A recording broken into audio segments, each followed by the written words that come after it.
Scaling Up Nation, when was the last time you thought about your insurance coverage? For me, it is not very often, but I know for a fact that you sleep soundly at night knowing that you have it. That means it's important, and that means you need to understand what it is that you have. It means you need to understand where your liability is, and you need someone that you can trust to have that conversation with. Several years ago, I met Mike Hyam at an AWT convention of McGowan Insurance Group. And at the time, I had our insurance through a local broker who is an extremely nice guy, and we had our auto policies with him for years. And when I started my company, I naturally called him and he got us coverage. The thing is, he did not understand the water treatment industry. So he was giving us the best coverage he knew to get us without understanding the industry. I had a conversation with Mike at that convention, and he asked some very good questions that I didn't have the answers to. And I'm sure glad he asked those questions because, folks, I did not know to ask them, but as soon as he asked them, I knew that I did not have all the coverages that I need.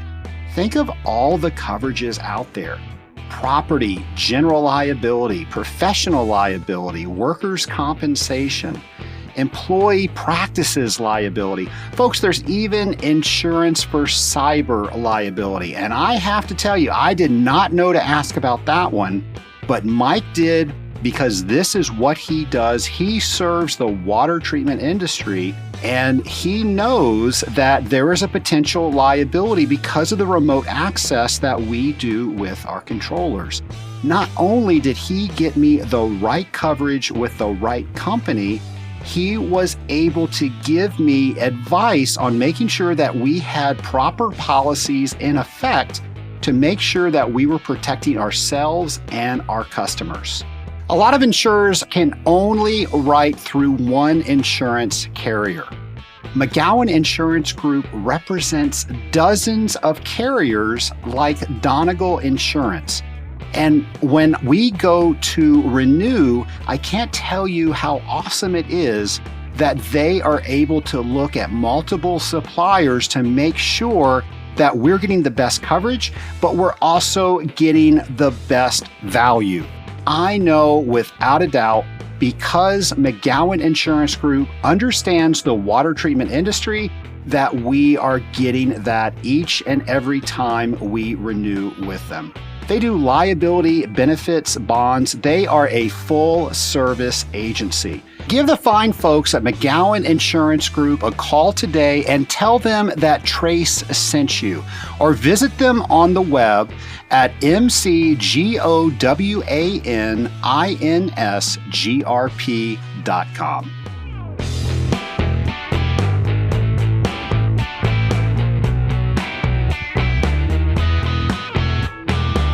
Welcome to Scaling Up H2O, the podcast where we scale up on knowledge so we don't scale up our systems. My name is Trace Blackmore. I am the host of Scaling Up H2O.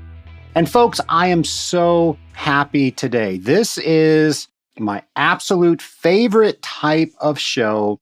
I love all the shows that we do, but I have to tell you, I truly love the ones where you write into me or you leave me a voicemail and you say, how do I do this? What's going on with this issue? How do I get better as a water treater? And folks, I don't always have the answers. Sometimes I have to seek out other people in the water treatment industry when I have questions. So the fact that you are doing that, that tells me that you get it. There's so many water treaters out there that think that they are supposed to know everything. And I think that is the biggest downfall of this industry. Folks, there is so much going on. There is no way that you can know everything out there. And if you understand that, that's just a big weight that you get to take off of your shoulders. And I know you've heard me say dozens of times, when you align yourself with other water treaters that you're able to bounce ideas off of, get help with issues that you don't understand, and vice versa, That's where we make the industry better. That's where you make your programs better. That's where you make yourself better. And I think shows like this is exactly the demonstration of all of that I just said. Now, if you haven't caught on yet, this is where we do questions from the audience. So I call these pinks and blues. This is where you write in or leave me a voicemail about questions that you have, and I try to help you out here on the podcast. So we're going to go straight into it. My first question, somebody writes in and they want to know about wet analysis. So what this is in the field, they saw somebody pick up a scale sample from a system, put it in a flask, put something in it, and then make a determination based on what happened within that flask. They thought that was pretty cool. They didn't know how to do it, and they wrote in and they said, "Hey, what is this wet analysis stuff? Can you tell me about it?" And absolutely, I can. Before I do want to get into a few things. One, whenever you are in your test kit, remember, you're working with some potentially nasty stuff.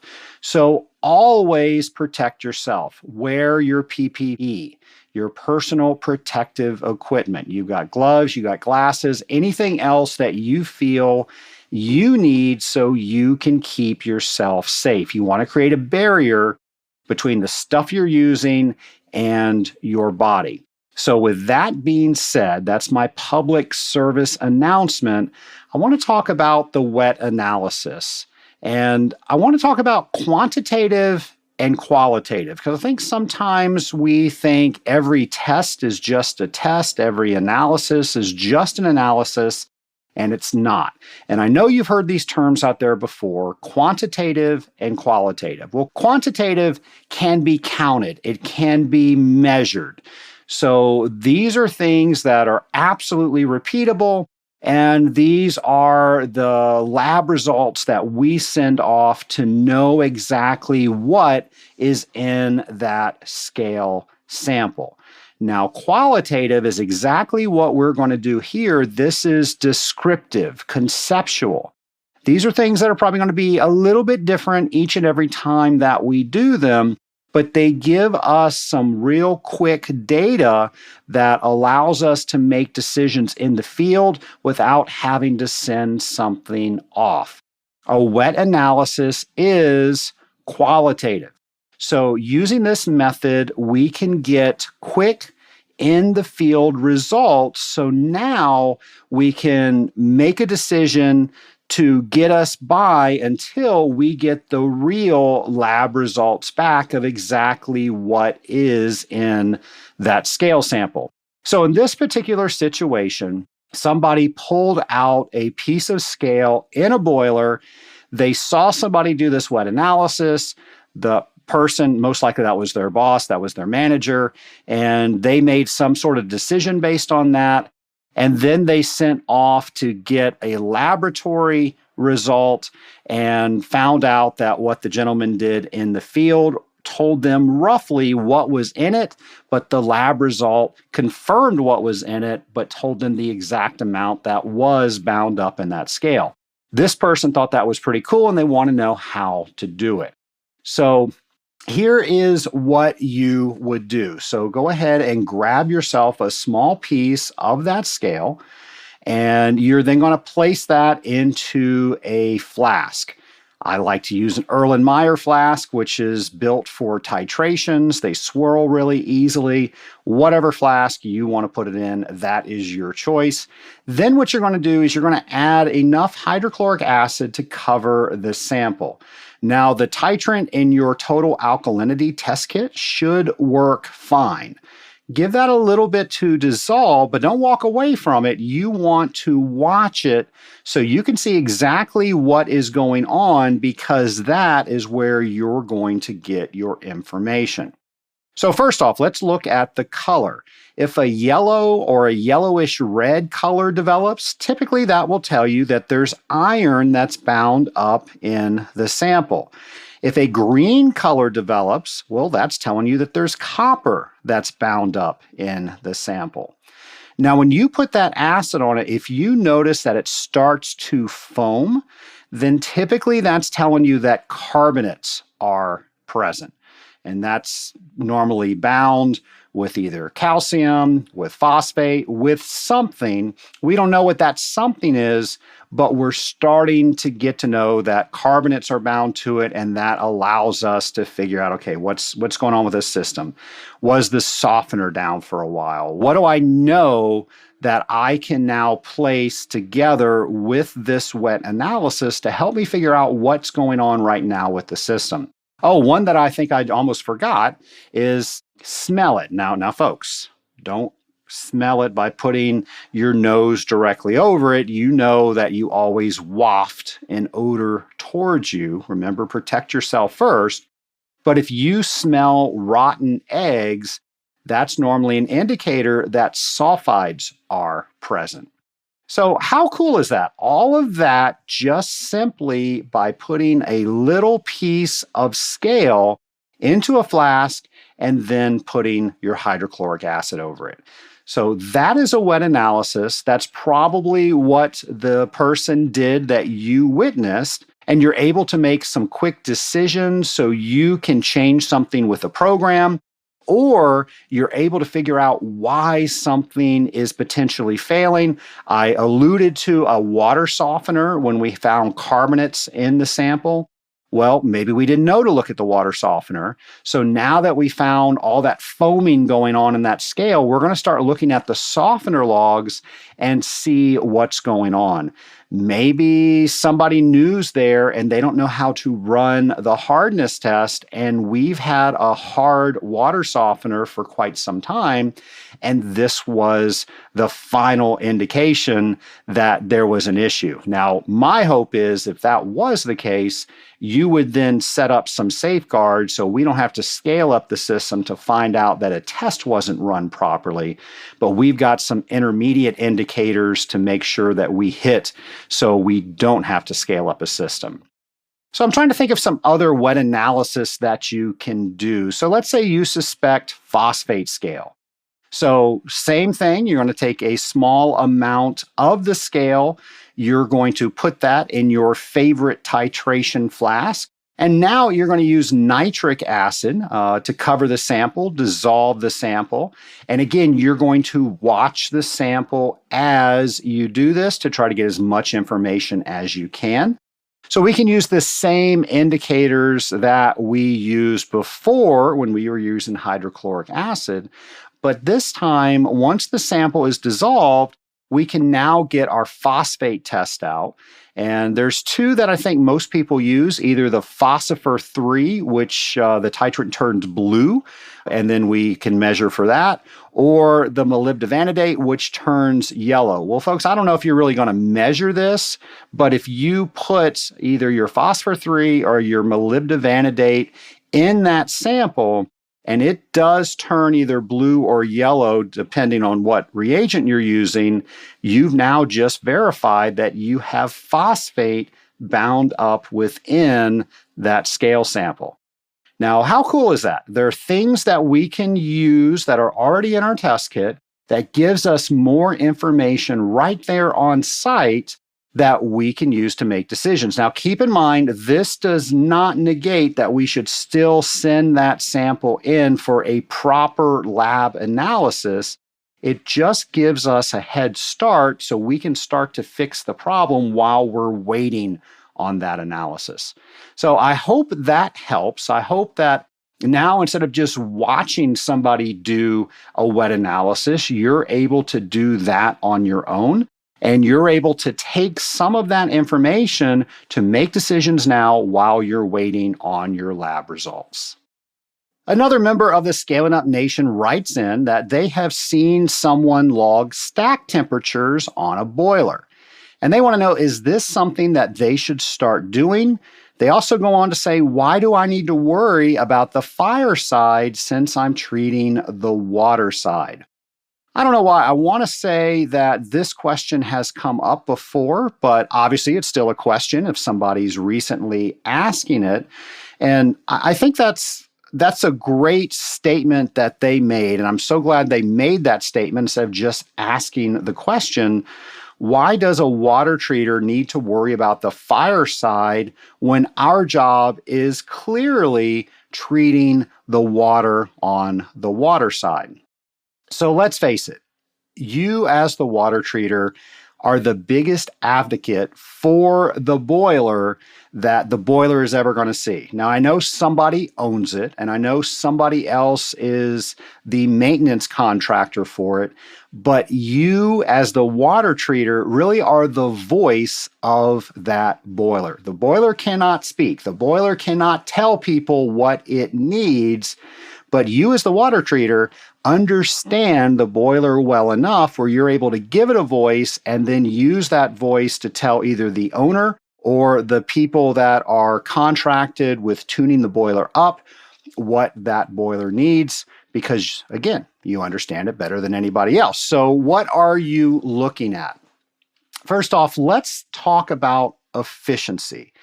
So, and that's what this is all about. Why do we record stack temperature? And the answer to your question is yes, you need to start recording stack temperature for several reasons. Probably the biggest reason is this is the easiest way that you can prove that your program is working. You might be thinking, well, how is recording a stack temperature going to help me prove to the customer that what I'm doing on the water side is working? And I'm glad you asked that question because that's exactly what we are going to answer. So our job is a heat transfer efficiency manager. If you've listened to this show for any amount of time, you know that that is our job. You've heard me say that before. So where's the energy? We're creating the energy within the boiler. So we've got fire within the tubes, and I don't know why, but I've just chosen a fire tube boiler, so we'll run with that. Well, the whole point is we need to get the heat energy out of the tubes into the water so we can create steam.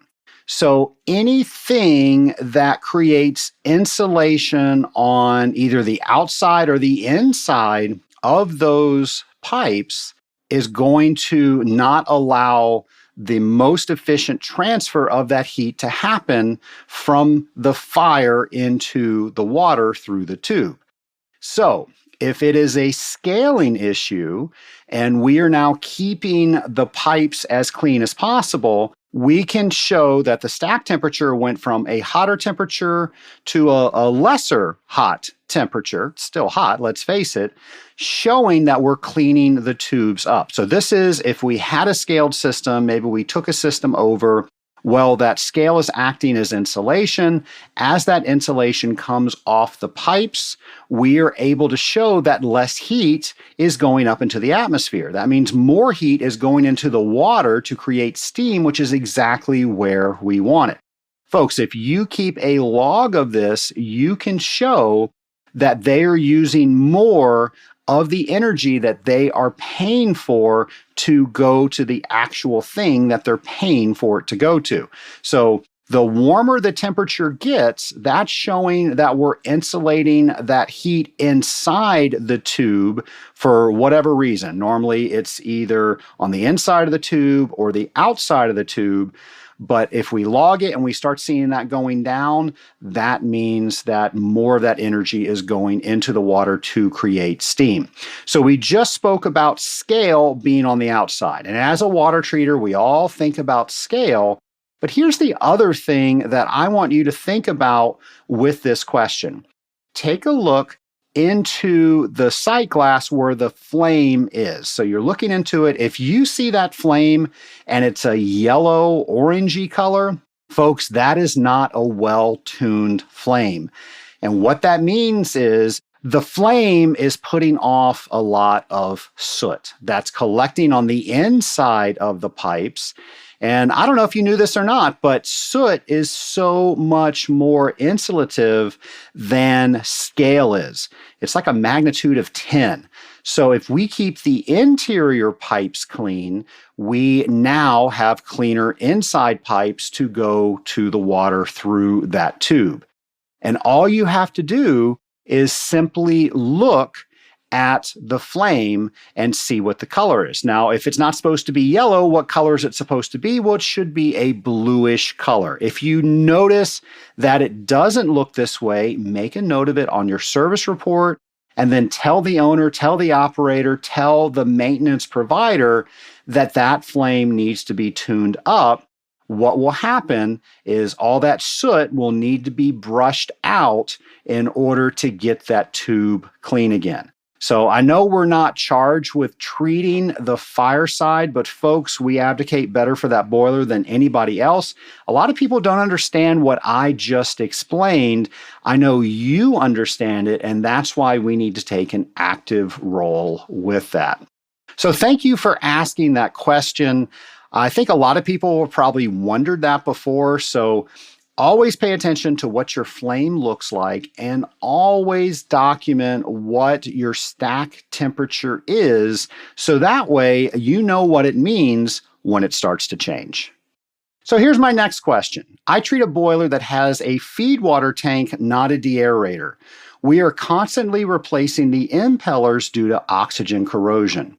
I do not understand why there's so much oxygen in the system since we run the feed water temperatures to 210 degrees Fahrenheit. We also feed sulfite directly into the feed water tank. We keep increasing the sulfite feed, but every inspection we find oxygen eating up the impellers. Should we change our oxygen scavenger? Please help. Well, thank you for that question. And a whole bunch of things just rushed into my mind as I was reading that question. And I don't know if that was an operator or a water treater. I don't think it matters. I'm going to answer it the exact same way. But with that, I'm going to assume that only sulfite is being fed into the feed water tank. Now, as a bit of an aside, sulfite is really the only product that we should be feeding into the feed water tank. The condensate treatment should go into the steam header, and then all the other boiler products should be fed directly into the boiler. Now, I know those are the ideal locations, and sometimes our job and the circumstances we have are not ideal. But that's where everything should be fed. And for this issue, for this question, I'm assuming that nothing else is being fed into the feed water tank except for the sulfite. And the reason I'm assuming that is because sometimes those more caustic products, we're feeding them in a concentrated form into the feed water tank, and all that caustic, that extremely high pH, will go through that yellow metal impeller, and that itself can cause an issue. But I'm going to assume that that's not taking place here. The other thing I'm going to share with you, and I think this is important whenever we're doing any sort of troubleshooting, is we use Occam's razor. For those of you that aren't familiar with that, that simply states that entities should not be multiplied without necessity. Okay, what the heck does that mean? That means that all things being equal, the simplest thing should apply. Another way I've heard that explained, that if we hear hooves in the distance, we think horses, not zebras. So let's think simplicity here. And with that, the most simplistic thing I think is going on right now is I think your feed water temperature is too high. And I would be curious that if this is a problem that you've just started seeing since you've raised your feed water temperature, or if this is a problem that's always been there. So how long has your feed water temperature been that high, and was it an issue when it was lower? So let's stick with that train of thought, and I'm going to say, let's look at the pump is cavitating.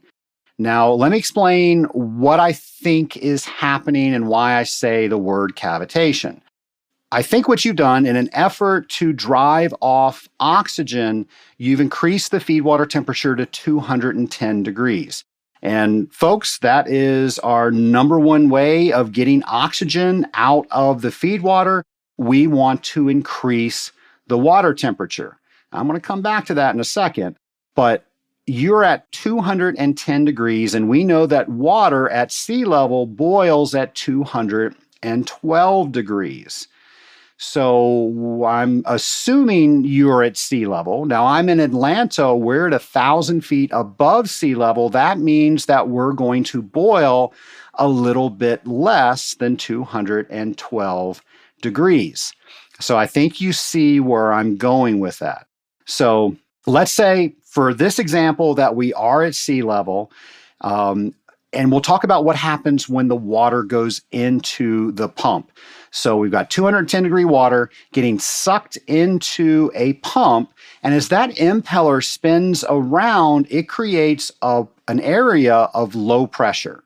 So sticking with this example, let's say that you are at sea level and you're going to boil at 212 degrees. And you're thinking, okay, well, I'm at 210 degrees, so I've got 2 degrees. That's not an issue. Well, it might be, because here's what's happening.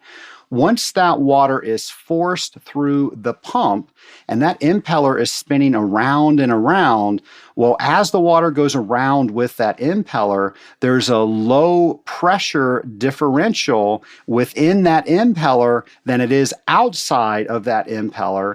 And I'm guessing that what is happening is that is enough lower pressure that you are boiling that water around the impeller, and you're creating bubbles around the impeller. Now, once that higher pressure is reintroduced on the other side of the impeller, those bubbles that were quickly formed are now quickly destroyed, and they're exploding on the impeller. Well, they're imparting all this energy onto the impeller, and what it's doing is it's just exploding metal off of the impeller. And I think that is what you're seeing. I think exactly what you described is a great recipe for cavitation. And here's something that I want to point out. So hopefully, if you are a water treater that sent me in this question, you've got another system that is a deaerator. And I want you to pay attention to the deaerator, and you'll notice that that is elevated above the pumps. The reason that the DA tank is always elevated higher than a feed water tank above the pumps is to create more pressure so what I just described doesn't happen. And it's not uncommon for people to look at impellers and say that it looks like oxygen pitting. The way I've always heard oxygen pitting described is it looks like somebody shot it with a shotgun. Well, that's pretty much what cavitation looks like. So it's very easy to get that confused. But here's what I want you to do. If this is the reason that you are seeing issues with the impeller, really easy to fix. Again, using Occam's razor, let's start with simplicity first, and then we can work our way to more complex.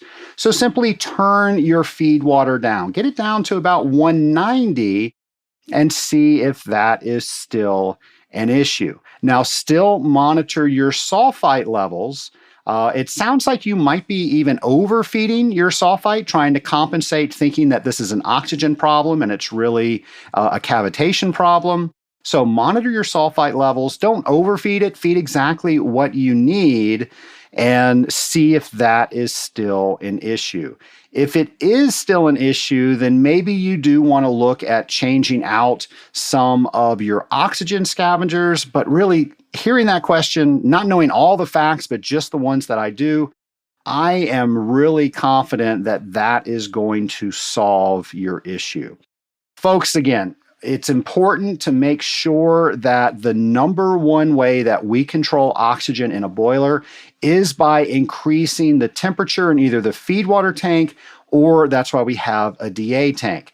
And the DA tank is under pressure, so we can actually get that temperature above boiling, so we get a bunch of oxygen out of the system. I think where we have less than 7 parts per billion in the system feed water or the DA tank water. Of course, with a feed water tank, we cannot go that high because we don't have pressure on it. So when you understand that water treatment is a balance between understanding the mechanical, what we can do, raising the temperature, and then we polish that with our products to get better results. And then when you understand the systems that you are treating, you will be an unstoppable force.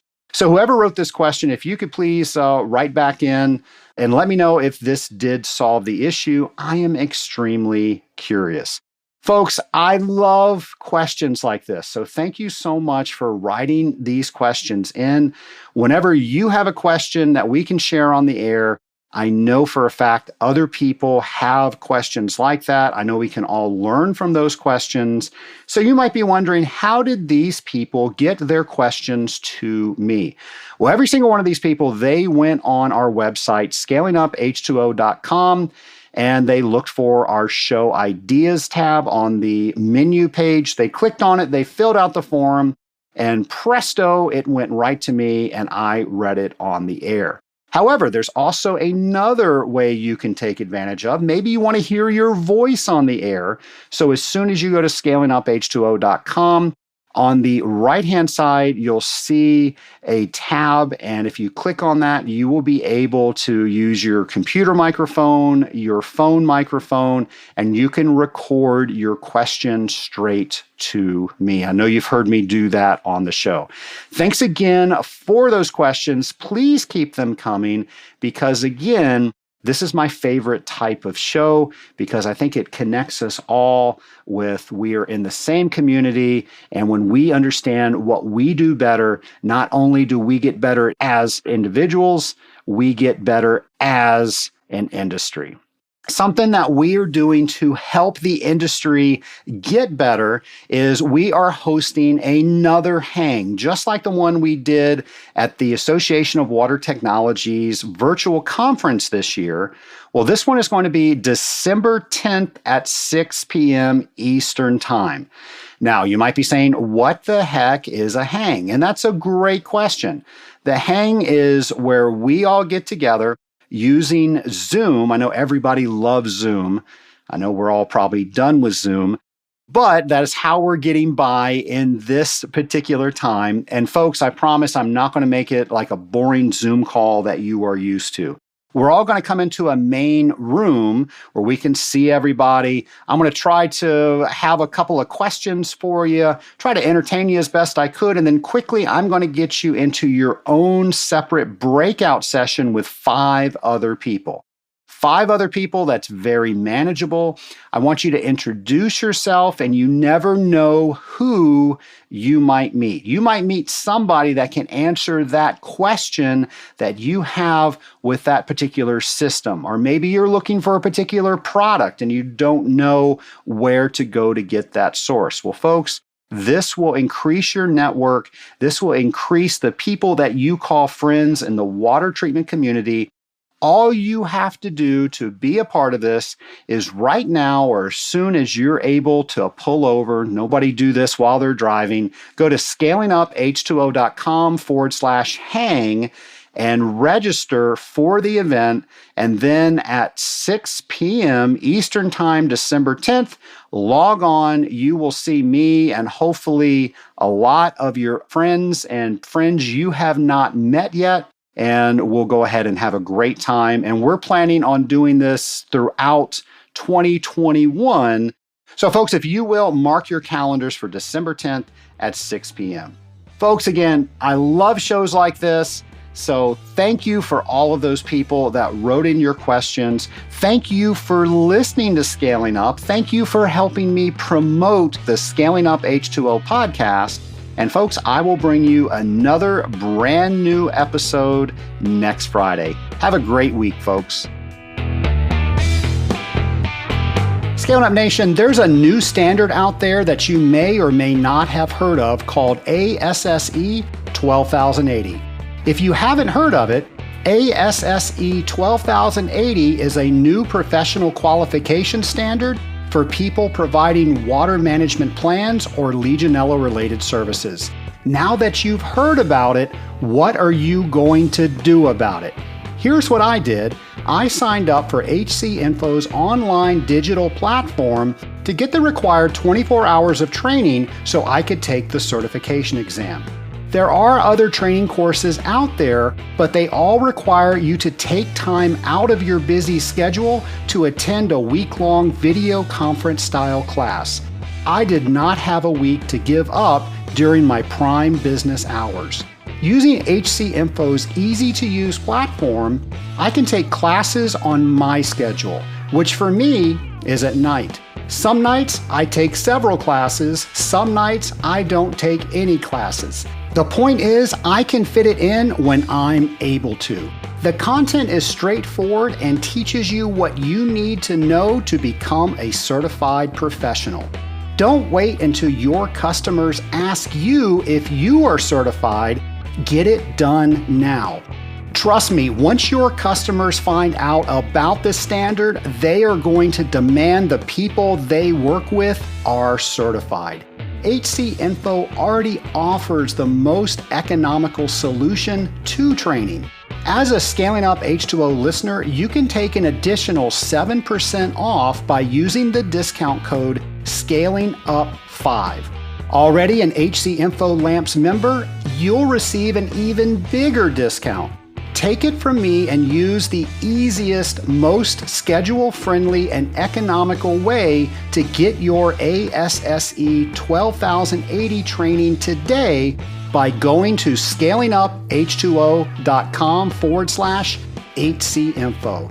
That's scalinguph2o.com/HCINFO.